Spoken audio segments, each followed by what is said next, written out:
Hello बच्चों, good morning. Class third Hindi व्याकरण में है आपके चैप्टर नंबर 3, जो कि हमने पहले पढ़ रखा है, शब्द और वाक्य। ठीक है, आज हम इसके करते हैं अभ्यास प्रश्न, जो कि है आपके पेज नंबर 15 पर। ठीक है, इसमें सबसे पहले आपके सही विकल्प पर राइट का चिन्ह लगाइए, यानी कि जो सही विकल्प है उस पर आपको सही का निशान लगाना है। इसमें सबसे पहले आपके क अर्थ के आधार पर शब्द के भेद हैं, यानी कि जो मैंने पहले आपको पढ़ाया था, अर्थ के आधार पर शब्दों के कितने भेद होते हैं वे पूछे हैं। तो इसमें 3 विकल्प है। पहला है अ 2, दूसरा है ब 4 और तीसरा है स 6। तो इसमें सही क्या है आपके 2, अर्थ के आधार पर 2 भेद होते हैं शब्द के, कितने 2। ठीक है, सार्थक और निरर्थक। दूसरा है ख, सार्थक शब्दों का समूह कहलाता है, यानी कि इसमें पूछा है सार्थक शब्दों का समूह कहलाता है अ शब्द, ब वाक्य, स क्रिया, यानी कि इसमें सही क्या होगा वाक्य, यानी कि जो सार्थक शब्दों को जब हम साथ में लिखते हैं तो वो क्या कहलाता है वाक्य। ठीक है, उसके बाद में है ग, वाक्य के अंत में क्या होती है अ संज्ञा, ब क्रिया या ये दोनों।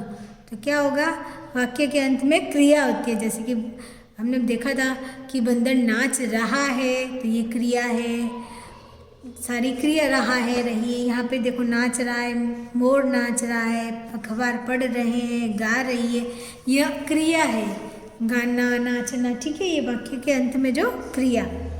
ठीक है, उसके बाद में है आपके प्रश्न उत्तर नंबर 2 पर है।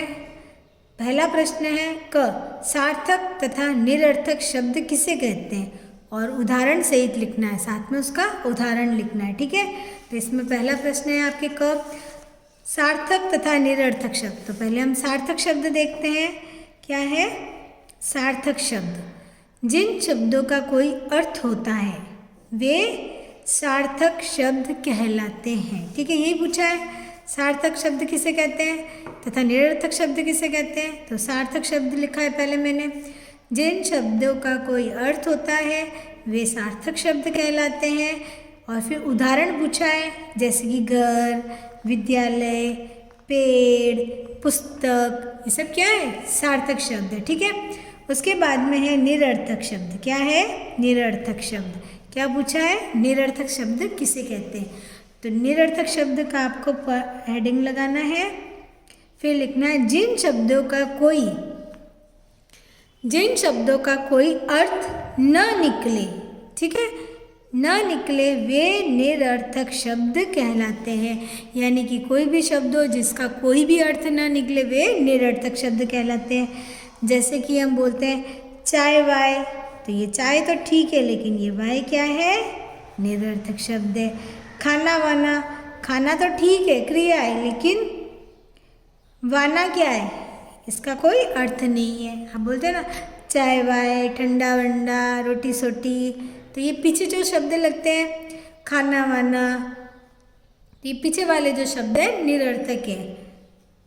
ठीक है, ये हो गया आपके निरर्थक शब्द। ठीक है, ये क प्रश्न नंबर क का उत्तर है आपके। ठीक है, उसके बाद में आपके वाक्य किसे कहते हैं, प्रश्न नंबर ख। तो आपको लिखना है किसी भाव या विचार को पूरी तरह प्रकट करने वाला सार्थक शब्दों का समूह वाक्य कहलाता है। ठीक है, आपको यह उत्तर कॉपी में लिखना है। क्या है, किसी भी भाव या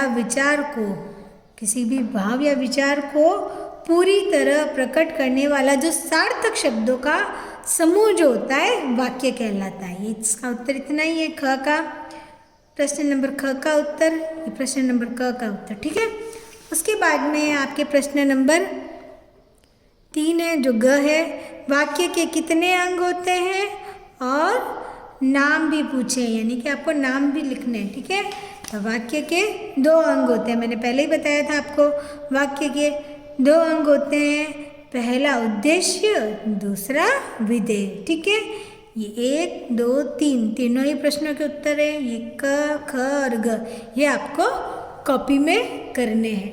ठीक है, अब देखते हैं अगला। किन्हीं 5 सार्थक व 5 निरर्थक शब्दों को लिखिए, यानी कि आप कोई भी 5 सार्थक शब्द लिखने हैं और कोई भी 5 आपको निरर्थक शब्द लिखने हैं। आप कोई भी लिख सकते हैं, मैंने तो लिखे हैं।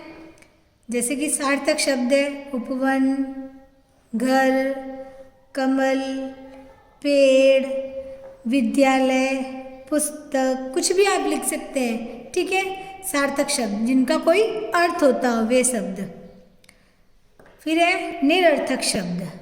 निरर्थक शब्द वे होते हैं जिनका कोई अर्थ न निकलता हो, तो वह जैसे कि मैंने आपको पहले बताया था चाय वाय, तो ये चाय तो ठीक था, अब ये है वाय। गपशप, यानी कि बोलते हैं ना गपशप लगाएंगे, गप तो ठीक है लेकिन ये शप क्या है, निरर्थक शब्द है।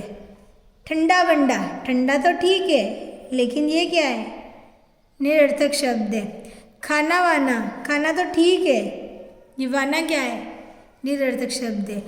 बोलते रोटी वोटी, तो ये वोटी, तो ये जो शब्द है निरर्थक शब्द हैं। ठीक है, ये आपको लिखने हैं। और सार्थक शब्द भी आप चाहे तो दूसरे सार्थक शब्द भी लिख सकते हैं जिसका कोई ना कोई अर्थ हो, और आप निरर्थक शब्द भी लिख सकते हैं दूसरे।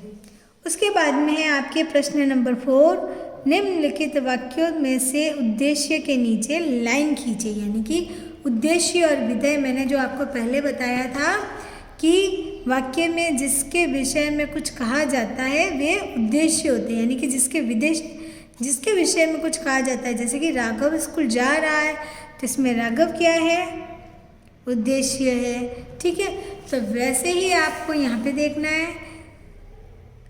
क में देखिए संभव अपना गृह कार्य कर रहा है, तो इसमें उद्देश्य क्या है, संभव। उद्देश्य कौन है, संभव।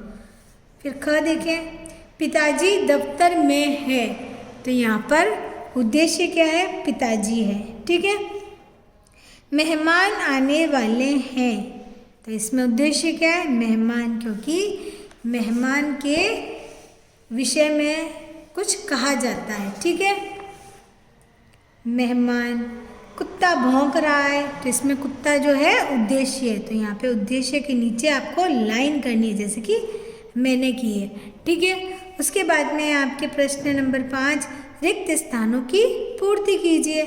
तो ये पहला जो है, 2 या 2 से अधिक मिलकर एक निश्चित अर्थ देते हैं, क्या, वर्ण, यानी कि 2 या 2 से अधिक वर्ण, यानी कि जब 1, 2, 3 या 1 से अधिक वर्णों को साथ में लिखते हैं तो क्या, वर्ण मिलकर एक निश्चित अर्थ देते हैं।